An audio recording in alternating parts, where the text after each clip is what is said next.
Ok, vamos então para a nossa aula número 5, dando continuidade a essa unidade de termodinâmica. Então, nós vamos acompanhar aqui com o livro da referência do Stuhl. Então, na última aula, nós vimos o conceito de... revimos, né? O conceito de gradiente, lapse rate adiabático seco, né? Que é a taxa de variação da temperatura, a gente definiu como taxa de resfriamento, que uma porção de ar tem ao ser elevada na atmosfera em um processo adiabático, né? Então, ele vem falando aqui, quando uma porção de ar, né, ela se eleva ou ela desce num processo adiabaticamente seco, quer dizer, sem troca de calor, e a gente está considerando que não há mudança de fase no conteúdo de vapor d'água.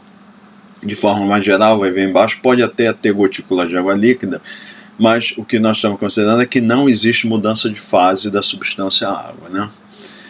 Então, essa está dizendo, se ela sobe, vai para regiões de pressão mais baixa, ou desce, vai regiões de pressão mais alta, né?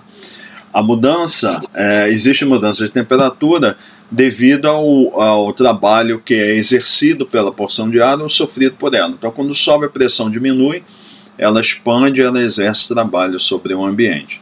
Quando ela desce, ela é comprimida, o ambiente exerce trabalho sobre ela, né? Então ele diz, essa mudança a gente viu na última aula, que é a partir da primeira lei da termodinâmica, se o processo é adiabático, com mudança, com produção de trabalho, a energia interna vai modificar. Essa energia interna vai, então, ser expressa na mudança de temperatura, né? Então, quando ela sobe, ela vai expandir e a energia interna vai diminuir, então a temperatura vai baixar, e quando ela descer, ela vai ser comprimida, então vai ser exercido trabalho sobre ela, e a energia interna vai aumentar, a temperatura vai aumentar. Essa nova variável, então vamos definir uma nova variável de temperatura, chamada temperatura potencial, e o θ, que a gente vai utilizar, o símbolo, né? Que é proporcional ao calor sensível contido na parcela de ar, mas que não é afetada pelo trabalho realizado sobre a porção de ar ou por ela. Então, quer dizer, a temperatura potencial, ela depende da temperatura da porção de ar, mas ela independe, no caso, dessa produção de trabalho, né? Então, ele define aqui. Tudo isso a gente está considerando que o processo é adiabático, ou seja, em um processo adiabático, já que a temperatura potencial depende apenas da temperatura da porção de ar, né, ela é uma variável constante, ou seja, independente da altura que eu estiver, a temperatura potencial será uma variável constante, né, num processo adiabático, né? Então, ele diz aqui, essa variável pode ser identificada como uma variável conservada, né? Ou, às vezes, usa o termo conservativa, em um processo adiabático, né? Considerando que o processo é seco, por enquanto. Então, ele diz, a temperatura potencial aumenta quando... Vamos supor agora que eu tenho a porção de ar, então, em processos adiabáticos, ela não vai modificar. Agora, se eu colocar calor ou retirar calor de uma porção de ar, então o processo não é adiabático. Isso quer dizer o quê? Que a temperatura potencial, nesses casos, muda, tá? Então, se o processo é adiabático, a temperatura potencial não muda. Agora, se houver injeção ou retirada de calor da porção de ar, aí nesse caso a temperatura potencial pode mudar. Então esse processo ele chama de diabático ou não adiabático, né? E uma das formas de se fazer, né, melhor dizendo, ele cita 3 processos de fazer troca de calor, mistura turbulenta, condensação e aquecimento por radiação. Então, em todos esses casos, ele está dizendo que ΔQ é diferente de zero, quer dizer, a porção de ar troca calor com o ambiente, né?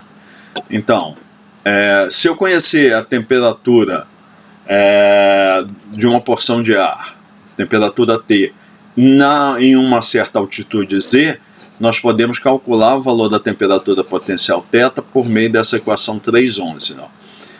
θZ, temperatura potencial, é Tz, temperatura no nível Z, mais o lapse rate adiabático seco, γZ, γD, melhor dizendo, multiplicado por Z, né? Então, o que eu estou fazendo aqui? Eu pego a temperatura em um determinado nível, vejo a taxa de variação num processo adiabático, que é γD, multiplico pela altura e eu somo a temperatura e eu vou ter θZ. Então ele está supondo o seguinte: a porção de ar está em um determinado nível, tá? Eu levo ela, o nível Z, um determinado nível, e ele vai usar como referência aqui, ele fala aqui, ó, não existe a princípio um padrão para Z, mas algumas pessoas utilizam a altura acima do nível do mar, enquanto outras utilizam a altura acima do nível da superfície, que quando aparece assim, above local ground level, quer dizer, é o nível da superfície no local. Então, por exemplo, se eu estou 1000 metros acima da superfície, eu vou colocar Z igual a 1000, né? E eu sei a temperatura nesse nível acima da superfície, então eu pego a temperatura do nível onde eu estou e somo com o valor do lapse rate adiabático seco multiplicado pela altitude. Ou seja, vamos supor, γD a gente sabe que é 9,8 graus Celsius por quilômetro. Se Z for igual a 1 quilômetro, então quer dizer que uma porção de ar que esteja 1000 metros ou 1 quilômetro acima da superfície, ao descer, ela vai aquecer em 9,8 graus Celsius ou grau Kelvin, né? Nesse caso, a gente pode usar as duas formas de representação da temperatura. Vamos supor, então, que a temperatura dessa porção de ar é 10 graus, 1 quilômetro acima da superfície. Se eu somo 9,8 graus Celsius por quilômetro, eu estou falando 10 graus Celsius, né? 9,8 graus Celsius por quilômetro vezes 1 quilômetro, então 10 mais 9,8, ela vai chegar a temperatura de 19,8 graus Celsius na superfície. Essa seria a temperatura potencial, tá? Então, nesse caso, muitas vezes a gente usa em dispersão, a gente vai usar como referência a temperatura da superfície onde me interessa fazer a simulação. Então, eu não vou necessariamente levar ela até um nível de 1000 HPA, como a gente viu anteriormente. Aí vem aqui, agora, porque a gente está usando como definição para o θ o valor em função de Z, da altitude, mas eu posso também expressar a temperatura potencial em termos de pressão. Então vocês lembram da equação de Poisson, que é nessa forma aqui, o θ é igual a T, que multiplica o valor de uma pressão de referência em Pascal, o valor da pressão onde está a temperatura T, e tudo isso é elevado a RD sobre CP, que tem um valor aproximadamente 0,286, né? E nesse caso, as temperaturas aí obrigatoriamente tem que ser em Kelvin, tá? Então, em geral, a temperatura de referência é 1000 HPA, o livro do Stuhl ele gosta de usar quilopascal. Então 100 quilopascal equivale a 1000 hectopascal, né? Em outras aplicações, ao invés de usar o nível de referência 1000 HPA, vai usar o nível de referência, a pressão na superfície. Então, por exemplo, aqui em Curitiba eu poderia usar a pressão P0 como, sei lá, 970 HPa, que for a pressão que estiver naquele momento. Só tem que ficar claro, tem que ser consistente. Se toda a minha análise eu estiver usando 1000 HPa, eu mantenho 1000 HPa. Caso contrário, eu vou usar a pressão na superfície. Então, eu mantenho consistência, eu vou conseguir comparar resultados. Tá? E vai utilizar, quando estiver usando a equação de cima, vai chamar Z igual a zero como nível da superfície. Tá? Então, é uma questão simplesmente de convenção. Desde que você mantenha a consistência, não tem problema. Então, nas duas equações 3,11 e 3,12, mostra que em Z igual a zero, ou na pressão P igual a P0, a temperatura potencial é igual à própria temperatura. Tá? Esse aqui é o ponto que, se eu estou em T igual a zero ou P igual a P0, T igual a θ. Tá? Então, θ é a temperatura real que uma porção de ar potencialmente tem se ela for levada ao nível de referência adiabaticamente. Tá? Nós podemos também definir uma temperatura potencial virtual. Então, muitas vezes me interessa levar em conta o efeito da umidade. Então, você lembra o conceito de temperatura virtual. Temperatura virtual é a temperatura que a gente faz uma correção da umidade, é uma temperatura fictícia, em que a gente corrige do conteúdo de umidade para poder usar a equação de estado com o valor da constante do gás do ar seco, para facilitar a nossa vida. Né? E aí, lá na equação da temperatura virtual, que a gente viu anteriormente, a gente usa assim, TV é igual a T que multiplica 1 mais A que multiplica R. Então, no caso, A é aquela constante, 0,61, né? E o R é a razão de mistura. E nós vimos que, em geral, como o conteúdo de vapor d'água é muito pequeno, a gente pode usar também o Q, que é a forma mais comum lá na outra notação que a gente utilizou, que é a umidade específica, porque ela é aproximadamente o valor da razão de mistura.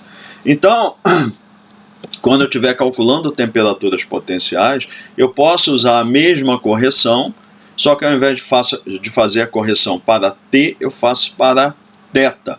Então, lembra que a gente utilizava lá um T subscrito V, chamava temperatura virtual. Aqui, ó, se nós colocamos o θ, aplicamos a correção com os mesmos valores, e aqui a gente vai ter um θ subscrito V, que é o valor da temperatura potencial corrigida do efeito da umidade. Essa outra equação aqui, a gente está falando de vapor d'água. Essa aqui é uma outra equação que ele diz que quando eu tiver água líquida, gotícula de água líquida, eu posso também fazer a correção utilizando o conteúdo de água líquida. Então ele separa, né? E eventualmente isso aqui se refere a vapor d'água, isso daqui se refere a água líquida, eu posso até ter cristais de gelo, mas em geral, nas nossas aplicações em dispersão, a gente não vai utilizar nem o conteúdo de água líquida e nem de gelo. A gente só vai utilizar a correção para o vapor d'água. Okay? Então, feita essa revisão, né, de temperatura potencial, vamos avançar um pouco aqui. Vocês façam a leitura dessa unidade. Nessa forma que eu fiz aqui, eu fiz salvei aqui o PDF só para destacar os pontos que são importantes aqui, mas no original está faltando então aqui alguns sinais, mas no original os sinais estão mantidos, tá? É só para chamar a atenção aqui os pontos que eu considero importantes. Como eu já recomendei, vocês leiam o livro todo com mais atenção nesses pontos que eu estou citando aqui. Então aqui é a pergunta, né, que ele fala: para que utilizar a temperatura potencial? Vocês leiam aqui, mas é aquilo que a gente viu anteriormente. Se eu quiser, eu tenho a porção de ar no nível Z1 e tenho a porção de ar no nível Z2, acima dela. Aí eu digo, a temperatura aqui é 20 graus e a temperatura aqui é 15 graus, localmente. Aí eu quero comparar a temperatura dessa porção de ar com essa porção de ar. Aí eu posso dizer, bom, aqui é 20, aqui é 15. Essa porção de ar, ela é mais quente do que essa aqui. Se eu estiver considerando só a temperatura localmente, essa é maior que essa, é lógico, né? 20 é maior que 15. Mas nesse sentido, quer dizer assim, se eu colocar essa porção de ar do lado dessa, essa temperatura vai se manter maior do que essa, ou seja, eu pegar essa aqui e levar para cá, ou pegar essa e levar para cá, ou levar as duas para o mesmo um nível igual. Essa que é mais quente quando está aqui, localmente, do que essa aqui. Quando eu ponho junto, essa se continuará mais quente que essa. Então é a comparação relativa. Como o ar é compressível, eu não posso fazer essa comparação diretamente, pegar o valor que eu meço aqui e comparar com o valor que eu meço aqui, porque tem o efeito de compressibilidade, que se eu levar essa porção de ar aqui para cima, dependendo da altura que ela estiver acima da superfície em relação ao outro, da pressão, eventualmente no que ela resfria ao subir para cá, ela agora está 20, mas eventualmente ela pode chegar aqui a temperatura, por exemplo, de 13 graus, e ela será mais fria do que a temperatura do ambiente, que está 15, e vice-versa. Se eu pego aqui 20, aí eu pego o que está a 15 e levo ela para baixo, pode ser que ela chegue aqui a temperatura de 21 graus, devido ao efeito de compressão. Então, para eu comparar temperaturas entre duas porções de ar, eu tenho que colocar elas no mesmo nível para levar em consideração o efeito da compressibilidade. E é essa a finalidade da temperatura potencial.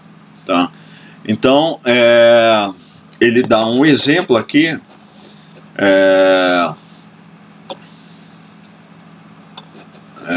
que é assim, a melhor maneira de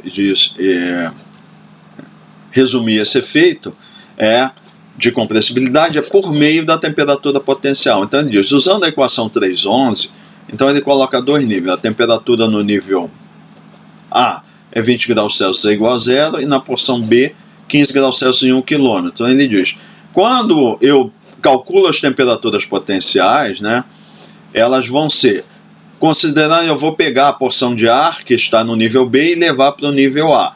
A gente viu, estou mantendo no nível A, então a temperatura potencial, que está na superfície, no exemplo, é igual à temperatura do ar. Então a potencial é igual ao do ar porque está na superfície a 20 graus.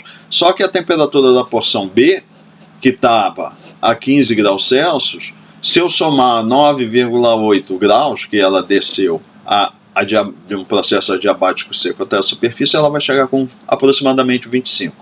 Na realidade seria 24,8, né? Ou seja, ela vai ser mais quente do que a temperatura A. Então, numa comparação direta, sem levar em efeito a compressibilidade, parece que a temperatura é maior que B. Mas quando eu levo em conta o efeito de compressibilidade, eu vejo que na realidade o ar que está em B, se for do termo potencialmente mais quente do que o ar em A. Isso quer dizer o seguinte, se uma porção de ar do nível da superfície subir até o nível B, então ela vai chegar a temperatura mais baixa, e o que vai acontecer?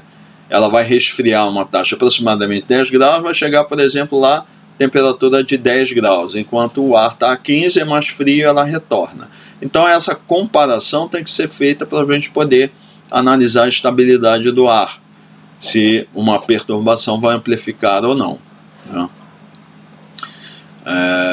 Então ele diz, não importa a que altitude comum você movimentá-las, o θB vai ser sempre 5 graus Celsius mais quente do que θA. Então, usando a temperatura potencial, eu posso fazer comparações de temperatura em porções de ar que estão em níveis diferentes na atmosfera. Então, essa é a revisão do que a gente já viu anteriormente na outra disciplina, porque nós vamos usar a temperatura potencial para fazer análise de estabilidade. Agora, ele diz que tem uma outra aplicação em diagramas termodinâmicos que não nos interessa aqui, tá? Para o nosso estudo, tá?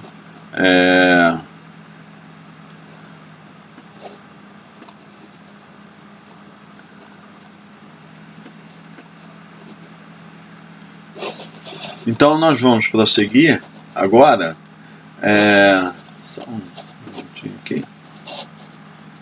Ok? Nós vamos, essa parte, vamos pular no livro e vamos lá. Depois ele fala de balanço de propriedade. Não nos interessa nessa aplicação que a gente vai ter de dispersão o que está o item que se segue. Vamos direto para a página 65, tá? E nós vamos para falar de aqui ele fala de balanço num volume de controle euleriano. Nós não vamos estudar isso aqui, não. Nós vamos direto para a página 65, essa parte aqui, ó, que é a advecção de calor. Então, outra recordação. A gente já viu o que é o processo de advecção de uma propriedade do ar. Transporte desta propriedade pelo escoamento médio do fluido. Tá? A gente faz sempre referência, é mais comum, ao transporte horizontal. A gente fala de advecção horizontal. Mas a advecção, se eu tiver movimento vertical médio, eu também tenho uma advecção vertical. Então ele diz assim, aqui, vamos lá. O glossário de meteorologia da Sociedade Americana de Meteorologia, que é a AMS, define a advecção como o transporte de uma propriedade atmosférica pelo movimento do ar. Mas é interessante que a gente defina pelo transporte do movimento médio do ar, porque depois a gente vai separar o ar, o movimento completo, em duas partes. O movimento médio e o movimento das perturbações, que a gente vai chamar de turbulência. Tá? Então, a advecção é um processo de transporte médio. Tá? A advecção de temperatura, por exemplo, é transporte de calor. Né? Então ele diz, quanto mais forte for o vento e maior a temperatura do ar, vai haver um maior fluxo de calor advectivo. Então aqui estão as definições. Ó. Fluxo advectivo de calor na direção X é o quê? Então, o que a gente lembra? O fluxo de calor cinemático, vocês lembram que a gente viu essa definição? É a velocidade que multiplica a temperatura. Aí a unidade é Kelvin, que multiplica metro por segundo. Né? Então, isso aqui é um fluxo de calor advectivo cinemático. É transporte de propriedade. Tá? Aqui é na direção Y, é temperatura vezes a componente V da velocidade, e aqui é vertical. Então, W, que é a componente vertical média da velocidade, multiplicado por T. Esse daqui é o fluxo de calor advectivo em Z, que em geral a gente não considera, porque nas análises que a gente fez na outra disciplina, a gente sempre considera que os movimentos horizontais são muito maiores, a importância deles em termos de magnitude, que o vertical, e aí a gente despreza, muitas vezes considera que W é muito pequeno, mas no nosso caso é importante, e a gente vai ver isso, por que é isso. Tá? Então, então, a advecção é o processo de transferência que vocês aprendem lá, no caso horizontal seria U del T del X, né? É uma taxa de transporte. Tá? Só que aqui, como a gente está falando em fluxo cinemático, que a gente já definiu anteriormente, é uma outra forma de expressar esse transporte também, só que aqui ele está fazendo consistente com a definição que ele fez de fluxo cinemático anteriormente, que a gente já viu. Né? Então, tem o fluxo dinâmico, né, que é a quantidade por unidade de área por unidade de tempo, e se eu divido isso, no caso de calor, pela densidade do ar e pelo calor específico à pressão constante, eu tenho fluxo cinemático. Então a advecção é um tipo de transporte de propriedade, que no caso a gente está falando de transporte de calor pelo movimento do ar, que tem aqui as mesmas unidades do fluxo cinemático de calor. Então é a forma que a gente vai expressar a advecção nesse contexto. E aqui ele faz essa observação aqui. Em correntes ascendentes, updraft, nós também temos transporte de calor. Então aqui, em geral, a gente olha horizontal, mas ele está dizendo, não, se eu tiver movimento vertical médio significativo, eu também tenho transporte de calor, né? Aí ele separa em duas formas, né? Desculpa, eu falei, se eu tiver médio não, se eu tiver transporte de calor na vertical, eu posso dizer, eu tenho advecção de calor na vertical. Só que aí ele está dizendo aqui, se forem efeitos de flutuabilidade, correntes de flutuabilidade, buoyant, ele está falando que é efeito de flutuabilidade, a gente chama isso de convecção. Enquanto para as correntes que são não flutuantes, eu vou chamar de advecção. Como é que eu poderia diferenciar? Então, num exemplo simples, vamos supor que eu tenho o ar, uma coluna de ar, que está toda a mesma temperatura, tá? Mesma temperatura potencial. Ou seja, nesse caso, a porção de ar que ela se movimente daqui para cá, ela não vai ter diferença em relação a porque a temperatura potencial constante, qualquer nível que eu pegue e baixe ou eleve uma porção de ar, ela vai manter a temperatura potencial. Aí eu pego uma porção de ar que está aqui embaixo, levo para cima, tem a mesma temperatura, não há efeito de flutuabilidade. No entanto, toda essa coluna de ar, por alguma razão dinâmica, pode estar se movimentando, né? O fato da temperatura potencial ser constante não quer dizer que a temperatura do ar é constante. Isso quer dizer que o resfriamento é na taxa de 9,8 graus Celsius por quilômetro. Ou seja, eu tenho uma temperatura do ar, temperatura efetiva local, maior aqui do que aqui. Eu posso estar aqui a 20 graus e 1 quilômetro acima de 10 graus. Eu tenho mais energia interna aqui, na forma de calor, do que em cima. Se esse ar que está aqui em cima subir, eu estou transportando o calor que está aqui embaixo para cima. Então, efetivamente, eu tenho um transporte de calor, um fluxo de calor vertical, que não necessariamente está implicando em efeito de flutuabilidade, porque toda a coluna de ar está se movendo para cima. Isso seria a advecção. Agora, se eu aqueço o ar embaixo, esse ar que está embaixo, ele se torna mais quente e menos denso e começa a subir e transporta o calor que ele recebeu para cima por efeito de flutuabilidade, e a coluna de ar, por exemplo, do ponto de vista médio, está parada, então eu não tenho um efeito de advecção. O calor está sendo transportado por flutuabilidade, por diferença de densidade entre a porção de ar e a coluna de ar. Então, eu espero que tenha sido clara a diferença dos processos.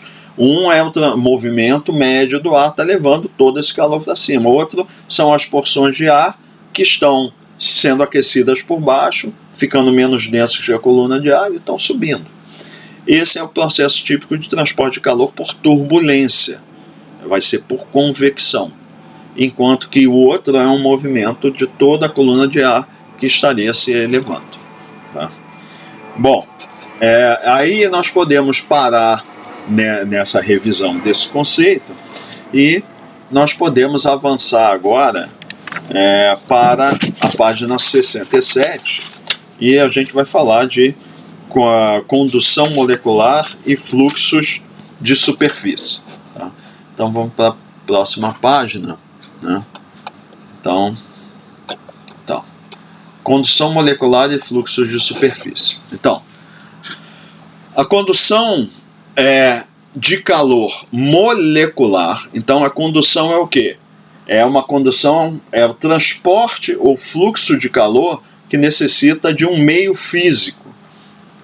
E é feito, como ele diz aqui, causado por vibrações na escala microscópica e movimento de moléculas de ar, transferindo uma parte da sua energia cinética microscópica para moléculas adjacentes. Então, eu tenho duas moléculas de ar aqui, essa começa a ser, por exemplo, aquecida por radiação, ela aumenta a vibração dela, então, porque o movimento vibratório está associado a temperatura, então ela começa a vibrar e ela entra em choque com a molécula que está do lado.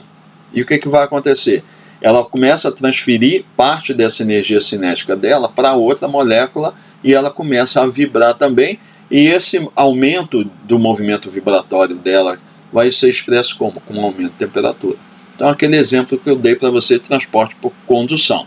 Pega um fogareiro, um bico de Bunsen, um fogão, pega uma panela de ferro, uma frigideira, toda de ferro, você põe a frigideira lá em cima do fogo. Depois de um tempo, então você está aquecendo a parte central da frigideira, da panela. Mas, se depois de um tempo você segurar no cabo, você vai ver que ele vai começar a esquentar. Por quê? Porque a energia que está sendo colocada lá no meio da frigideira, pelo fogão, pelo queimador do fogão, está aumentando a energia cinética daquela região, que está se propagando por choques de moléculas, até que parte dela vai chegar no cabo. Lógico, tem perda, processo de fusão térmica, mas vocês já estudaram isso, né, na física. Mas, de forma geral, o processo é esse. Eu preciso de um meio material, é isso que chama atenção. É diferente da radiação. Eu posso transportar energia, por exemplo, calor, do Sol até a Terra, e eu não tenho um meio de transporte. Isso aí é por radiação. A convecção é uma característica, um processo específico de fluido, em que eu pego uma parte do fluido, aqueço, e ele, por diferença de densidade, se movimenta e transporta o calor que ele recebeu para outra região. E isso é típico de fluido. Agora, quando eu estou falando, existe condução em qualquer meio material, é possível ter, desde que ele tenha a gente vai falar, possibilidade física de transportar calor por esse meio material. Mas eu posso ter condução térmica em sólidos, em líquidos e gasosos também. Como a gente vai ver, a condução entre moléculas de ar. Então, é um gás e eu posso, por condução também, ter um fluxo de energia térmica, né, que é calor. Então ele fala aqui, a condução é o que transporta calor a partir da superfície sólida do solo ou da superfície líquida do oceano para o ar. Então isso é extremamente importante, esse conceito. Lembra então que a gente falou, vamos considerar que a atmosfera é transparente para a radiação solar. A radiação solar vem, incide sobre a superfície, vamos supor, então ela passou sem interagir com a atmosfera. Aquece a superfície, porque ela age como um corpo negro, aproximadamente, e ela absorve em praticamente todos os comprimentos de onda. Então, vamos desprezar efeitos aqui de albedo, etc. Vamos supor, incidiu aqui a energia recebida por radiação aquece a superfície.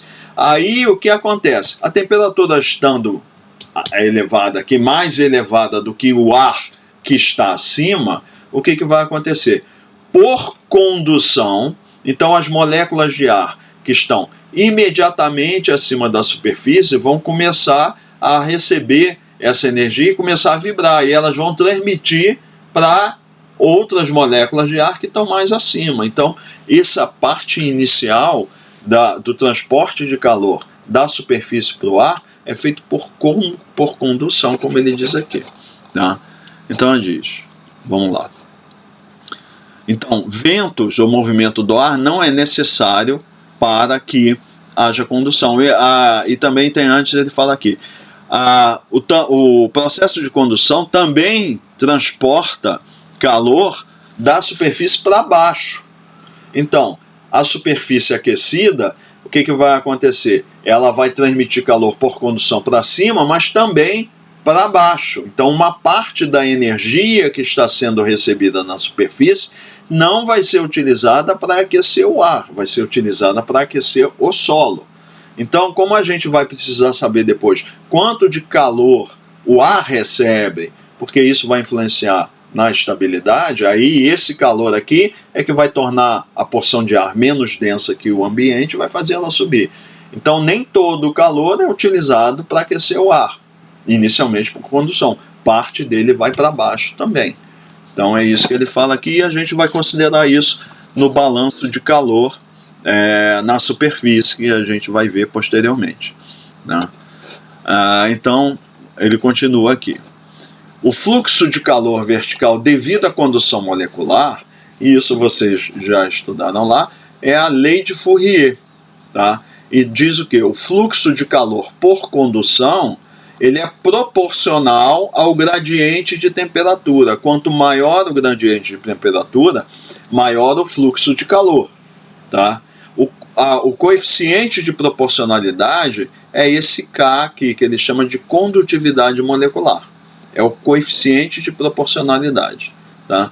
Que depende do material que está conduzindo. Cada substância, cada material tem o seu coeficiente de condutividade. Então, há substâncias que conduzem calor melhor que outras. O ar é um mau condutor de calor. O metal, o aço, por exemplo, ele é um bom condutor de calor, tá? Então, a condutividade molecular do ar, ele dá aqui 2,53 vezes 10 a menos 2 watt por metro por Kelvin, tá? Então, essas são as unidades, né? Em condição, ele diz aqui, condições padrões no nível do mar, que seria pressão de 1013 HPa e temperatura de 288 Kelvin, né? Porque isso varia com a temperatura e pressão do ar, tá? Mas é um valor de referência, porque vai interessar para a gente esse valor próximo à superfície.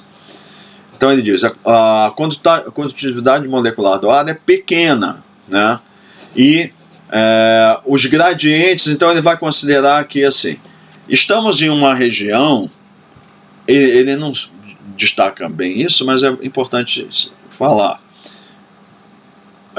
Eu estou numa região, por exemplo, eu estou a 100 metros, eu estou dando uma ordem de grandeza, tá? Estou 100 metros acima da superfície, tá? Então ele diz, nessas regiões onde os gradientes verticais de temperatura, olha só, ele está falando, ó, fluxo vertical de calor, então depende do gradiente vertical de temperatura. Então, se eu estiver numa região em que o gradiente vertical de temperatura é pequeno, e eu sei que a condutividade, né, molecular do ar é tão pequena, dois valores pequenos vão indicar que esse fluxo de calor aqui é pequeno. E vamos considerar que esse valor aqui é isotrópico. Isso quer dizer o quê? Que o fluxo de calor na direção x é igual na direção... O fluxo não, desculpe. A condutividade térmica, que chama condutividade molecular térmica do ar, que é esse K, ele não varia com a direção. É o mesmo valor para x, para y e para z. Então, eu poderia fazer Fx, condução é igual a K delta T delta X, e Fy, condução é K delta T delta Y. Então teria fluxo de calor em três direções. Funcionaria como um vetor, como a gente viu anteriormente. E aí, está falando aqui, para valores pequenos, e a gente está falando longe da superfície, relativamente longe. Aí a gente já vai falar de ordem de grandeza. Esses valores desse produto K com os gradientes respectivos são pequenos, então ele bota aqui, ó, em boa aproximação, o delta F, ele está falando, porque ele faz o balanço, né? Lembra que quando a gente faz balanço de propriedade, o que a gente vai fazer? Se eu estou aqui com volume de controle, aí eu vou pegar esse volume de controle, vou botar fluxo de calor entrando, fluxo de calor saindo. Se eu tiver mais calor entrando que saindo em uma direção, a temperatura aumenta. Se eu tiver menos entrando e mais saindo, a temperatura diminui. E se tiver mais entrando e entrando de um lado e saindo a mesma quantidade do outro, o fluxo de calor é igual, então o que entra é igual ao que sai, a temperatura se mantém constante.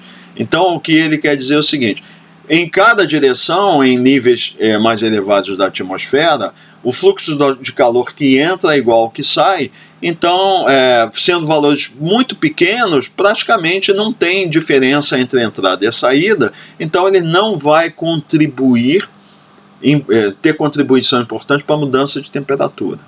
Porque, olha só, essa é a definição de fluxo. Agora, o fluxo em si, a gente não pode dizer, eu tenho um fluxo tal em um volume de controle, e aí a temperatura vai aumentar ou vai diminuir, eu não sei. Eu preciso saber em uma quantidade específica do material, o quanto entra e o quanto sai. E essa diferença é que vai dizer se a temperatura do volume de controle vai aumentar ou diminuir. Isso vocês estudaram em outras aplicações de balanço de propriedade de princípio de conservação. Então, o que ele diz aqui, se eu tenho volume de controle, e aí eu tenho o gradiente de fluxo na direção x é aproximadamente igual na direção y, igual a z, os gradientes é aproximadamente zero nesses níveis longe da superfície. Então, quer dizer, os valores são muito pequenos e praticamente não tem diferença. Esses fluxos por condução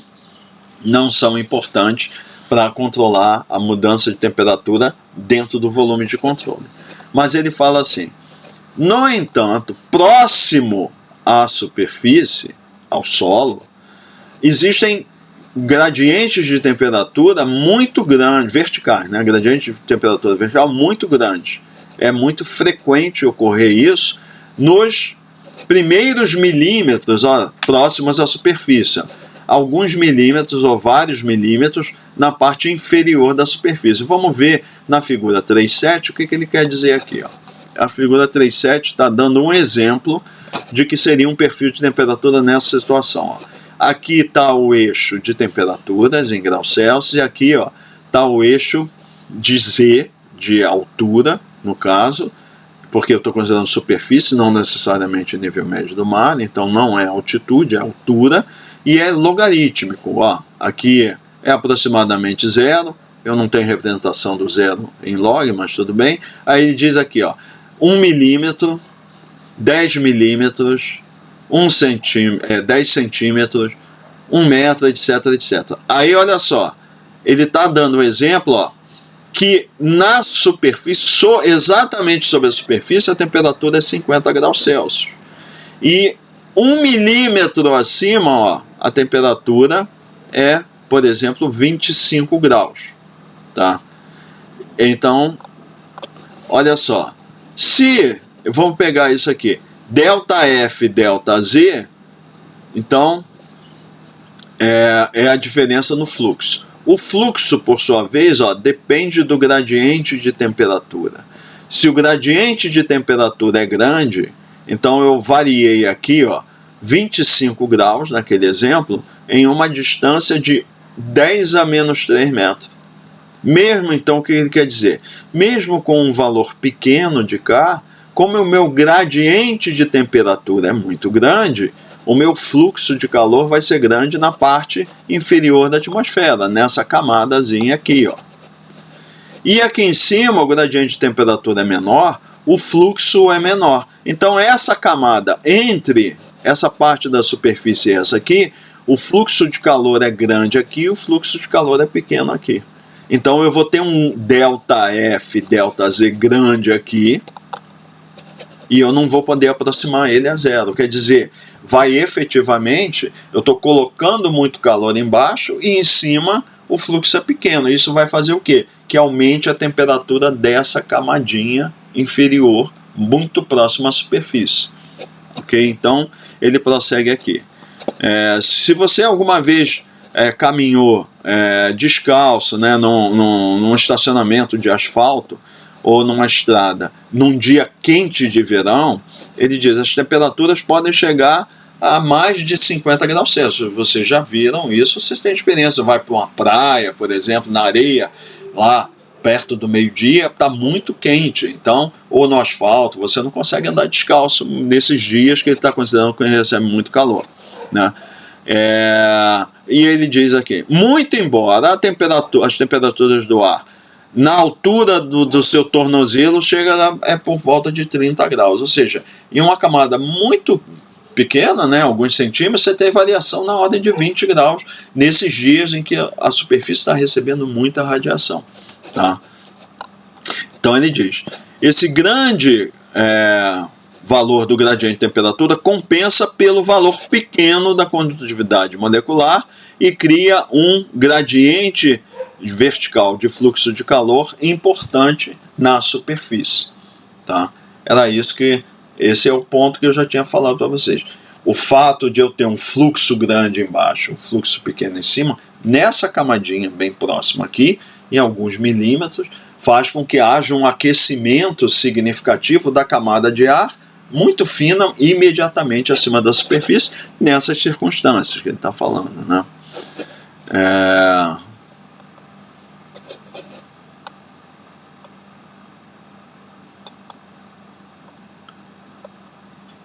Então, prosseguindo aqui. Então, eles vejam.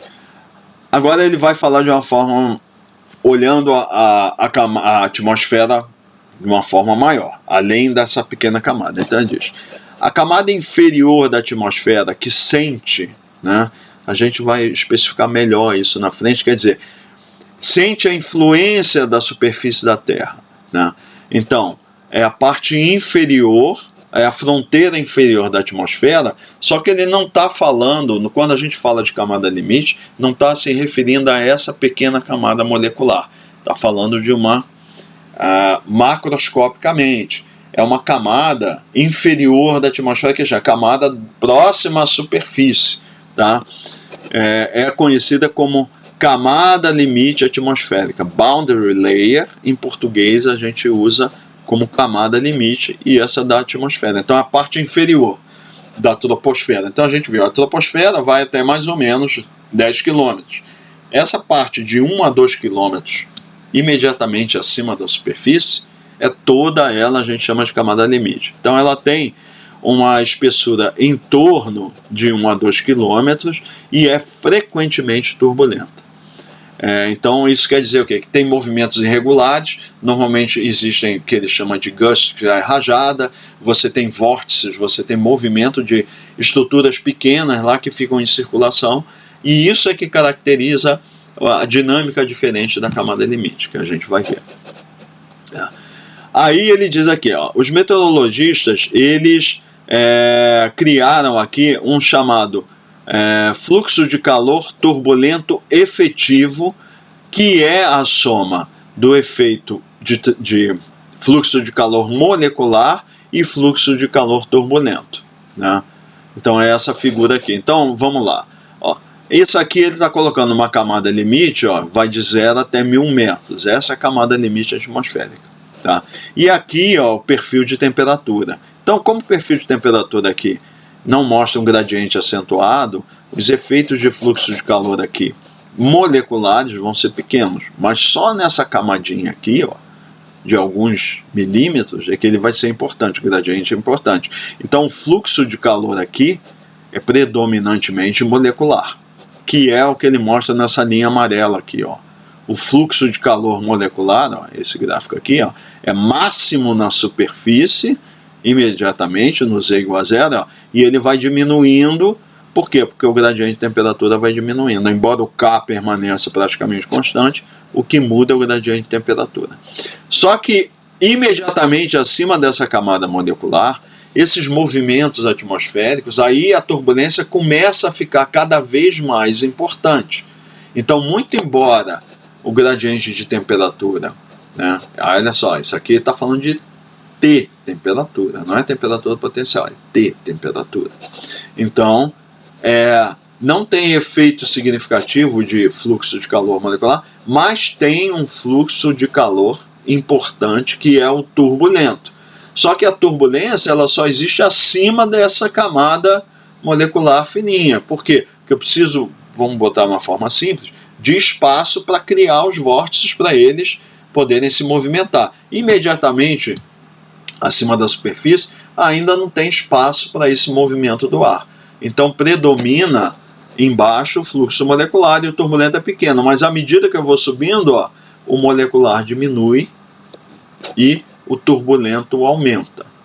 Então, uma maneira que foi criada para sintetizar esses dois efeitos, para a gente não ter que ficar calculando o fluxo de calor molecular até um certo nível e o turbulento a partir de outro, a gente vai utilizar esse chamado fluxo de calor turbulento efetivo, que é a soma desses dois. Então, quando eu somo, olha aqui, esse vem um valor grande, depois diminui rápido, e esse aqui é pequeno e aumenta rápido. Quando eu somo dois, ó, esse efetivo é praticamente constante, até um nível aqui em torno de 10 centímetros. Tá? E a partir daí, aí a gente vai ver depois, ele vai diminuindo com a altitude, o fluxo de calor turbulento.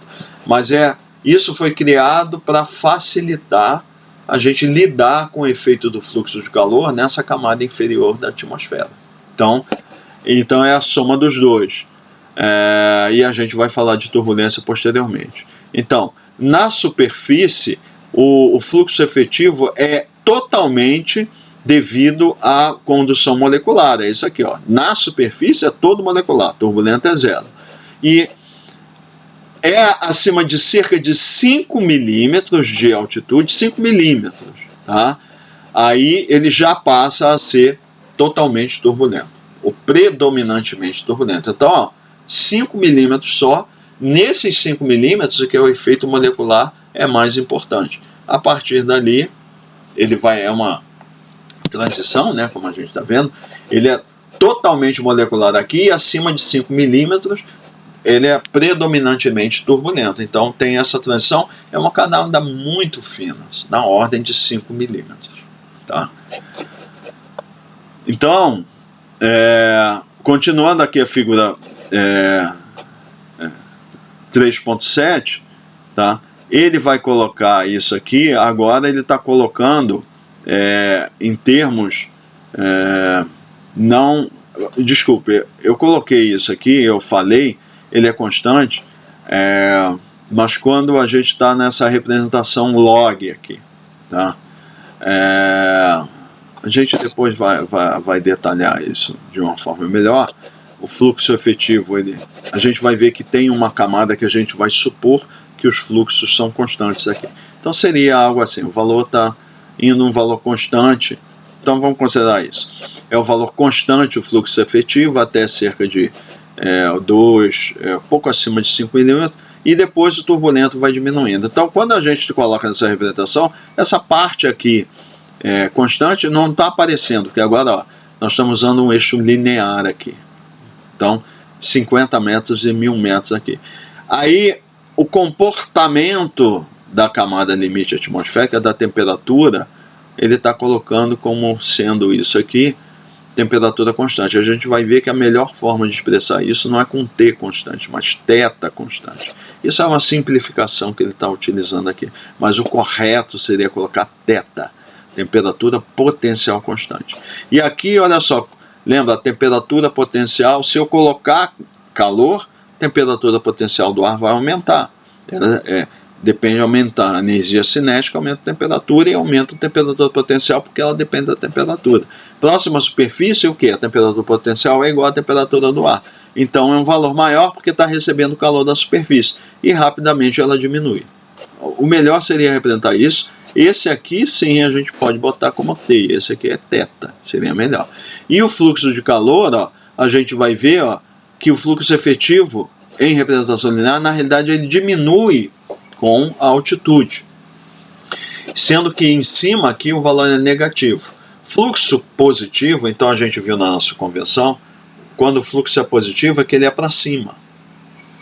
Então o que acontece é que no topo da camada limite, isso aqui que ele está apontando aqui, o fluxo de calor é negativo, ou seja, da atmosfera livre para baixo, e a gente vai ver por que acontece isso.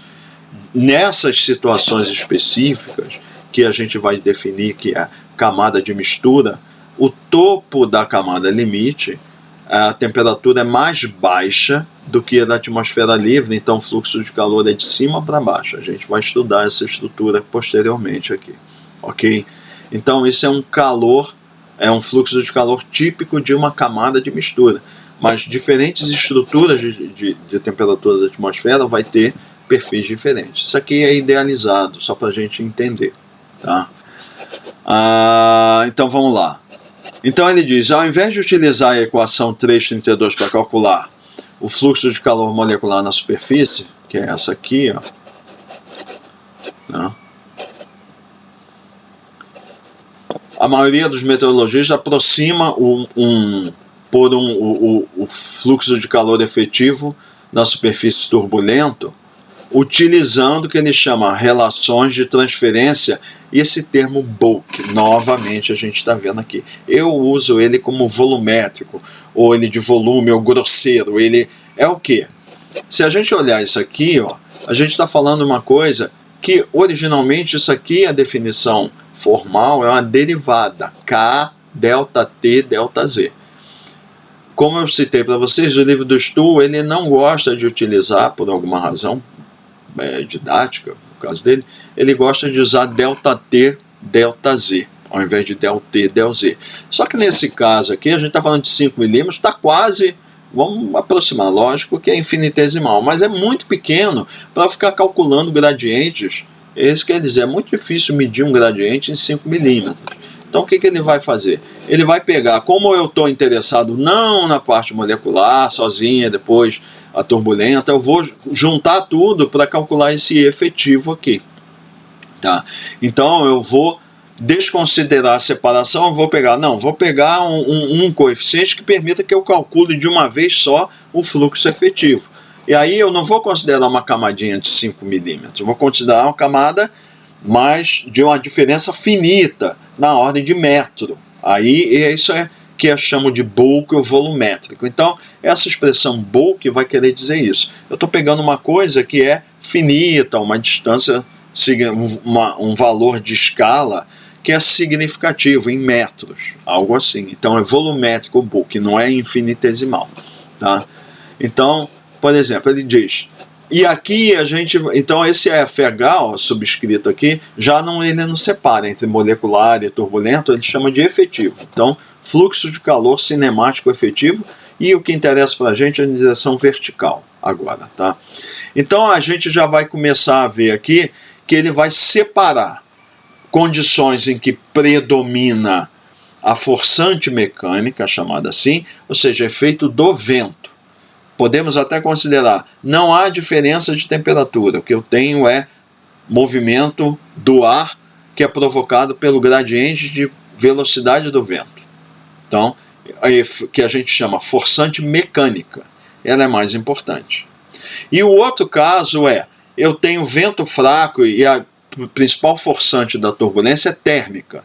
Eu aqueço o ar embaixo, mais do que em cima, aí ele fica menos denso, sobe e nesse movimento ele começa a perturbar o escoamento. Essa é a forçante térmica. Muitas vezes a gente vai separar, analisar do ponto de vista mecânico e térmico. Então ele vai separar isso aqui. Essa daqui é quando as condições do vento, wind quer dizer muito vento. Vento forte, a maior parte da turbulência é causada pelo cisalhamento do vento, que é o quê? A mudança de velocidade ou direção do vento com a altitude. Então, é o del U, por exemplo, del U, del Z, del V, del Z, das componentes horizontais. Então, ele vai definir nessas condições, o fluxo de calor cinemático, ó, é CH, que ele chama de coeficiente de transferência de calor bulk, que seria volumétrico, né? Multiplicado pela velocidade do vento, m, ele usa essa convenção de chamar de m, a velocidade do vento, é do livro dele, e aqui não aparece, mas é θ da superfície menos θ do ar. Ou seja, é a diferença de temperatura entre dois níveis. Então ele diz, é a temperatura na superfície efetiva, ou seja, que a gente chama de skin, é o valor efetivamente na superfície. E o θr é alguns metros acima. Esse gradiente de temperatura é uma diferença finita, tá? É que não aparece isso aqui. Ah, está aparecendo invertido, eu estou pegando de baixo, diminuindo de cima, é porque a equação já foi montada dessa forma, tá? Para quê? Para dar um resultado que vai ser positivo, né? Porque a temperatura da superfície, a gente de forma geral vai esperar que seja maior do que do ar, mas às vezes vai dar o contrário, mas isso aí que a gente vê depois. Então isso aqui é o fluxo de calor. Ele está supondo que é positivo, vai dar positivo essa diferença, vai ser para cima, porque esse coeficiente é positivo e M vai ser sempre positivo. Tá?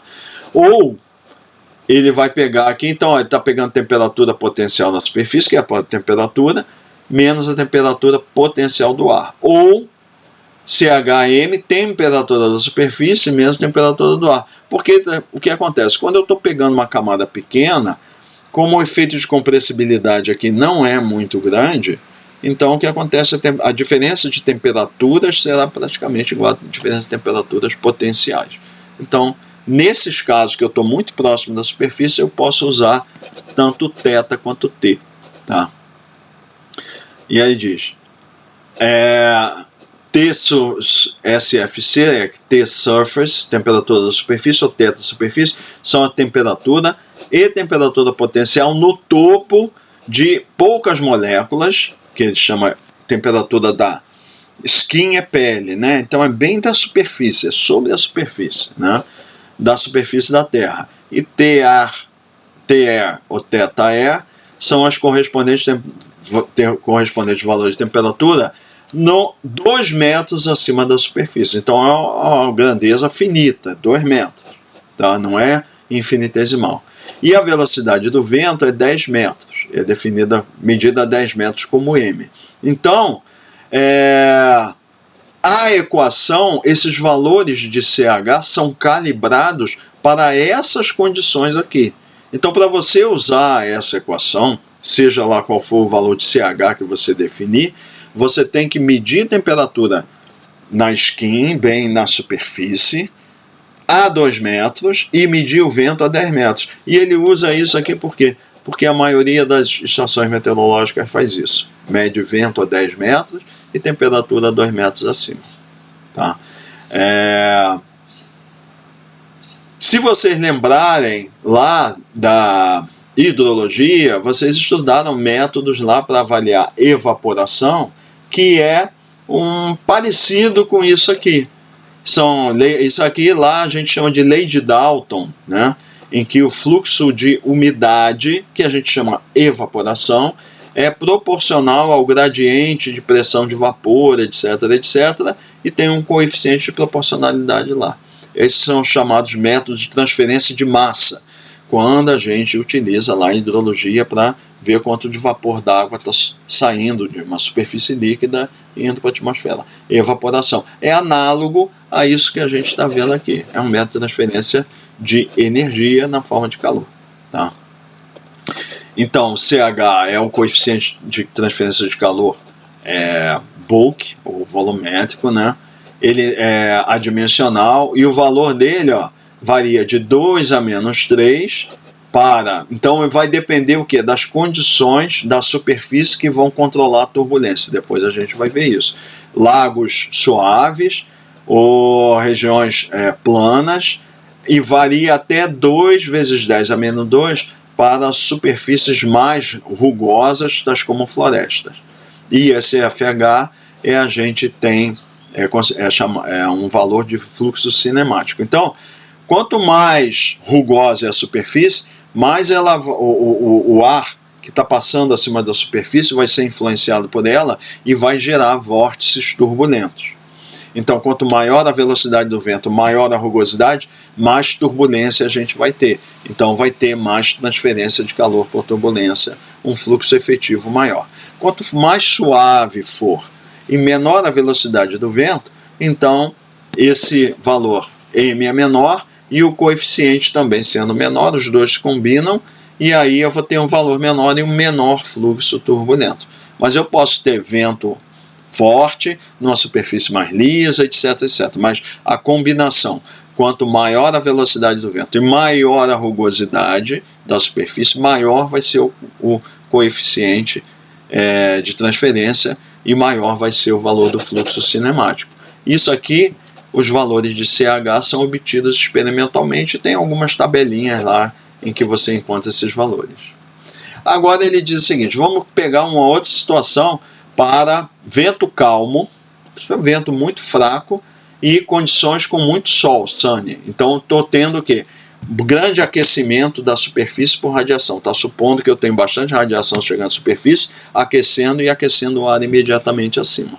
Então ele diz, a turbulência é criada principalmente pelas termais. Essas termais são o quê? São aquelas regiões onde eu tenho um grande aquecimento da superfície e começa a ter movimento ascendente do ar em convecção, forçado por essa diferença de densidade. Essa corrente ascendente, essa região, essa coluna, em geral chama de termal. É onde o pessoal de asa delta ou pássaro, né, gosta de ir, porque com o movimento ascendente do ar, por convecção, aumenta a resistência do ar, né, para ele não descer, e ele permanece ali planando por mais tempo. Planador, asa delta e ave procura as termais para eles terem menos trabalho para se manter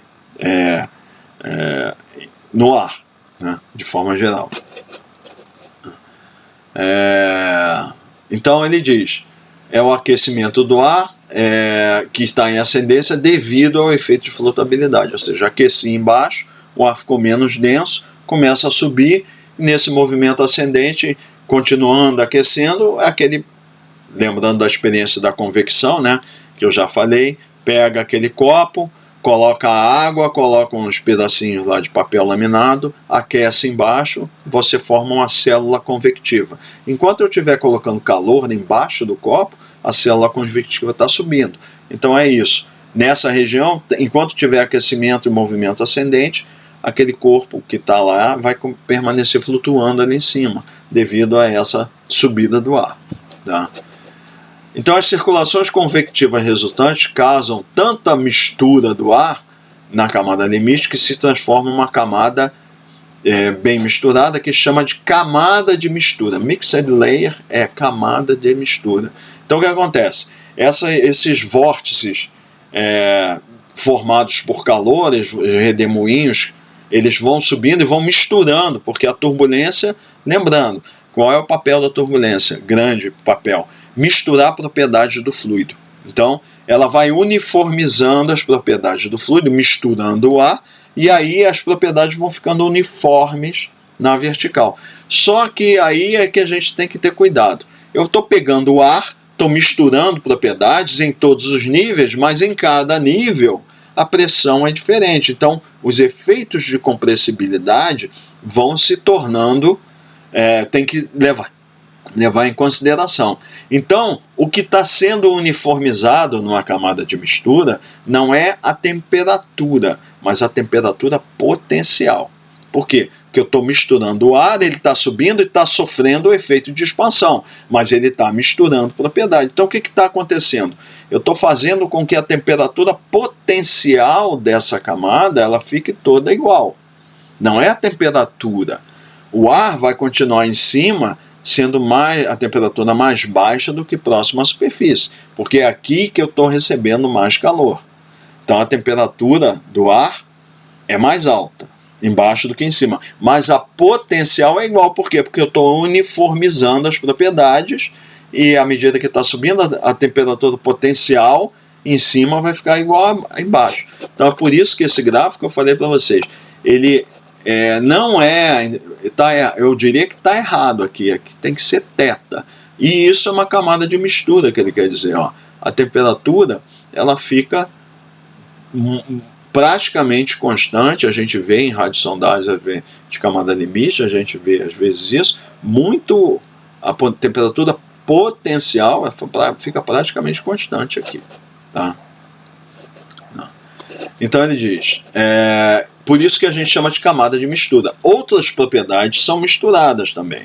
Temperatura, aí a gente vai ver quantidade de movimento é trocada entre essas partículas também, e vai uniformizando um pouco o perfil de velocidade do ar, que é baixa, e umidade. A umidade vai sendo transportada também e vai mais ou menos uniformizando dentro da camada de mistura o perfil. Ele vai reduzindo o gradiente, não necessariamente vai ficar constante. Quem tende a ficar constante, na realidade, é a temperatura potencial. Tá? Então, Nessas situações, então, olha só, aqui essa formulação depende da velocidade do vento, só que eu estou considerando que o vento é praticamente zero, tá? É calmo. O processo é a forçante térmica que está funcionando. Então, a formulação do fluxo, ela vai usar também o gradiente de temperatura, θ da superfície, menos o θml, e isso aqui a gente vai ver. Então, essa é a temperatura na superfície, skin, e θml é o que? A temperatura potencial em uma região mais ou menos no meio da camada de mistura. Então, seria mais ou menos aqui, ó. Essa é a camada de mistura, θ superfície é bem aqui na superfície, θml é algum valor aqui no meio, ó. Isso vai dar um trabalho para a gente estimar para frente, mas é assim que é definido. Multiplicado por um coeficiente, aqui ele está colocando WB, e multiplicado por BH, tá? Que é uma constante, na ordem 5 vezes 10 a menos 4. Então vamos lá. FH vai ser o BH multiplicado por WB, e aqui é θ da superfície menos θml, ou FH é igual que é o fluxo cinemático de calor efetivo, turbulento, AH que multiplica o W estrela, olha aqui, que multiplica o mesmo a diferença de temperatura ΔT. Tá? Então vamos lá, AH é 0,0063, é um coeficiente de transporte da camada de mistura empírico, ou seja, foi obtido experimentalmente, adimensional. E BH é 5 vezes 10 a menos 4, é chamado coeficiente de transporte convectivo, que também é uma constante empírica. Tá? θml é temperatura potencial no meio da camada de mistura, por exemplo. Então, considerando que seja uma camada de mistura de 1 km, vai ser em torno de 500 metros. Então, ele diz, WB, esse fator WB, aqui, a gente chama de escala de velocidade de flutuabilidade. Ela tem dimensões de metro por segundo. Ela não é uma velocidade, é uma escala de velocidade. Quando vocês estudaram, devem ter estudado em McFlu, análise dimensional. Então, quando eu pego uma certa grandeza e normalizo, quer dizer o quê? Eu pego uma velocidade, divido por uma outra velocidade, porque eu tenho que ter unidades iguais para adimensionar. Então, quando eu quero representar perfis de propriedade de uma maneira que a gente chama semelhante ou similar, então eu tenho que adimensionalizar ou normalizar os meus perfis, por exemplo, por uma escala que permita que todos eles, quando forem adimensionalizados, eles fiquem muito parecidos. Esses valores que a gente utiliza para adimensionalizar, a gente chama de escalas características. Tá? Então, no caso de situações em que a turbulência é formada primordialmente por forçante térmica, estudos mostraram, a gente não vai entrar muito em detalhe sobre isso, porque não vamos ter tempo, né? Isso é mais estudado em micrometeorologia. A gente vê que existem escalas de velocidade vertical que são as significativas. Por quê? Porque o movimento que está predominando é o movimento da pluma, ou da termal, que é vertical. Então a escala de velocidade característica vai ser vertical. Quando eu estou com a forçante mecânica, o que interessa é o quê? A velocidade do vento na horizontal. Então a escala típica vai ser a velocidade do vento na horizontal. Aqui não, o movimento que me interessa é vertical. Então eu vou usar uma escala de velocidade vertical nesse caso. E aqui ele cita duas, a WB ou a W estrela. Tá? Então, a WB, ela é chamada escala de velocidade de flutuabilidade. Ela é definida dessa forma. Então, olha só.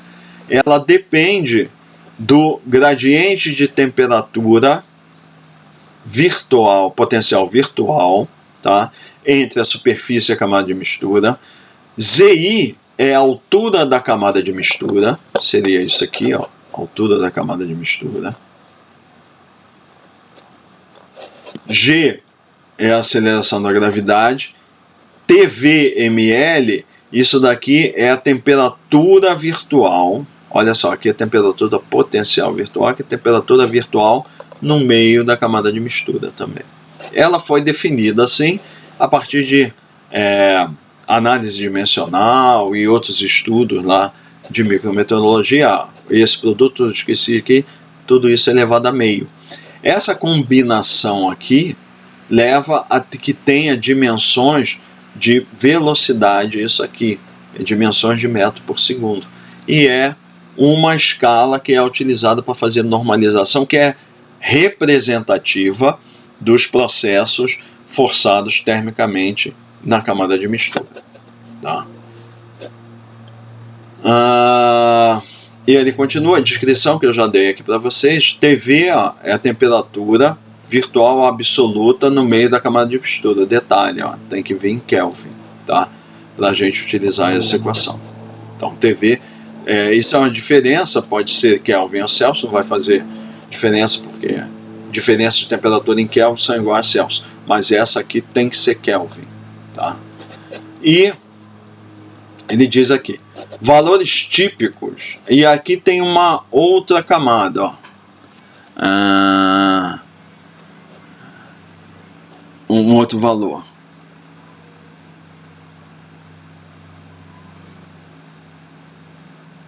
Então ele diz, ó, valores de velocidade típicos nas termais são na ordem de 0,02 WB. Então, olha aqui, isso é uma escala de velocidade em metros por segundo. O valor efetivo, se eu quiser estimar qual é o valor mesmo da velocidade com que as porções de ar, as moléculas de ar estão subindo por esse processo turbulento, eu vou pegar o WD e multiplicar por 0,02. Então ela é a escala de referência, né? Então se você pensar aqui que isso daqui pode ser um valor, sei lá, vamos chutar 20, quer dizer que a velocidade do ar, das moléculas de ar que estão se deslocando pelo processo turbulento térmico, é na ordem de 0,2. Então, ó, isso é convecção, não é advecção. Tá? Em boa aproximação, o denominador da equação 338 pode ser aproximado por ΔVml. Então, ele diz aqui, ó, como eu estou trabalhando na camada de mistura e normalmente é próximo à superfície, eu usar TVml ou ΔVml, aquilo que eu já falei anteriormente, não vai fazer tanta diferença. Então é uma boa aproximação eu colocar ΔV aqui. Mas eu posso usar TV, se eu conhecer é melhor. Tá? Tudo em unidades Kelvin. Uma outra escala da segunda equação, essa W estrela aqui, ó, é chamada velocidade de Dieldorf. Dieldorf foi um camarada que estudou bastante, ele deu muitas contribuições na área da turbulência. Tá? Ele é um camarada que tem muitos artigos publicados, foi um dos primeiros a fazer simulações numéricas de turbulência, é um cara bem respeitado aí, e ele fez muitos estudos, muitas contribuições, e uma delas ele propôs essa escala de velocidade também para processo turbulento, forçante térmica em camada de mistura. É outra escala que é muito utilizada, essa que é o W estrela. Tá? É a mais utilizada, é o W estrela, que a gente chama de W star. Aqui é o W estrela, que ela tem aqui, ó, ela usa o fluxo de calor na superfície, o G, o ZI, a altura da camada de mistura, TV, que é a temperatura virtual, tá? E aí é na superfície, não é no meio da camada de mistura, tudo isso é elevado a 1/3. Tá? Então ele diz aqui, para um fluxo de calor cinemático na superfície, o fluxo de calor cinemático na superfície é igual ao FH. Tá? Então, FH de superfície é igual ao fluxo de calor turbulento efetivo na superfície. É só questão de nomenclatura. Frequentemente, a velocidade de Dieldorf é na ordem de 1 a 2 metros por segundo. E a relação entre WB, que a gente viu aqui, essa definição, né, do WB, e o W estrela, esse aqui, ó, W estrela, na ordem de 0,08 WB. Então, isso é uma outra forma. Aqui, eu posso estimar esse WB a partir dos valores de temperatura em 2 níveis. Agora, se eu souber o fluxo de calor na superfície, eu posso utilizar aqui diretamente, tá? Ou eu posso estimar por diferença de temperatura ou pelo fluxo de calor, né? Aí ele diz, mais tarde, ou depois nesse capítulo, na seção de razão de Bowen, que a gente vai ver, vocês devem ter estudado isso em hidrologia, mas a gente vai ver isso novamente, é extremamente importante nesses estudos de dispersão. Lembra que eu falei, tem alguns parâmetros que quem está fazendo a simulação é que tem que fornecer. Então um deles é o albedo. Lembra que eu falei, o albedo a gente tem que fornecer. O outro vai ser características do relevo. O outro vai ser a rugosidade da superfície que a gente vai ver, Z0. Isso também é quem está fazendo a simulação tem que fornecer. E o outro é a razão de Bowen. Essa a gente tem que estimar ou tirar de algum lugar essa informação e fornecer ao modelo, porque a gente vai ver que a gente precisa saber a razão de Bowen para fazer o balanço de calor na superfície para obter o valor desse fluxo de calor na superfície. A gente vai ver novamente, vai rever isso, vocês devem ter estudado em hidrologia. Tá? As relações de transferência de calor volumétricas, bulk, podem ser utilizadas para outros fluxos escalares. Então, o escalar que ele está falando aqui é o fluxo, por exemplo, de umidade. Não é de vetor, é um escalar. E o escalar é quantidade de vapor d'água existente no ar. Então, ele diz, por exemplo, fluxo de umidade. Nesse caso, substitui a temperatura ou diferença de temperatura ou temperatura potencial pela umidade, diferença de umidade entre o valor da umidade na superfície, ou seja, imediatamente a umidade do solo, na interface entre o ar e o solo, e um valor da umidade na camada de mistura. Isso é uma aproximação que é muito feita em estudos de micrometeorologia pela seguinte razão. Isso nunca foi medido para a umidade. Agora, teoricamente, supõe-se que movimento de propriedades materiais na atmosfera por turbulência se comportam parecido com movimento de calor, energia. Isso teoricamente aproxima-se isso. Vamos considerar que o fluxo turbulento de umidade, de vapor d'água, o comportamento é análogo e a gente está te falando que é igual ao comportamento do fluxo de calor. E por isso que simplesmente substitui, troca aqui, por exemplo, θ por R, razão de mistura, e usa essas equações aqui. O valor da superfície e o valor na camada de mistura. Não necessariamente isso é verdade. Eu já procurei aí, eu nunca encontrei uma prova, uma demonstração desse troço. Isso teoricamente assume-se que isso. Tem artigos publicados que mostram que, às vezes, em certas aplicações, o fluxo de quantidade de movimento, então diz assim, o fluxo de umidade é igual ao coeficiente de proporcionalidade, que eu estou falando, melhor dizendo, o coeficiente de proporcionalidade aplica-se tanto a fluxo de calor quanto a fluxo de umidade. Não pode usar o de quantidade de movimento. A gente viu que tem um coeficiente para quantidade de movimento e um para calor. E aí diz assim, não, por calor a gente usa para umidade também. Tem estudos já publicados de simulações que mostram para a simulação de poluente. Aí supõe assim, o fluxo de propriedade de calor é igual ao fluxo de umidade e é fluxo de massa de poluente. Vai ser tudo o mesmo coeficiente.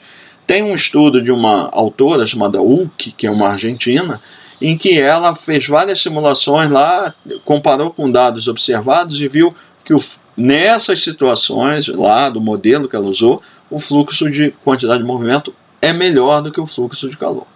Mas isso é um trabalho que foi específico e tem gente que não acha que não é bem assim, porque a teoria diz outra coisa.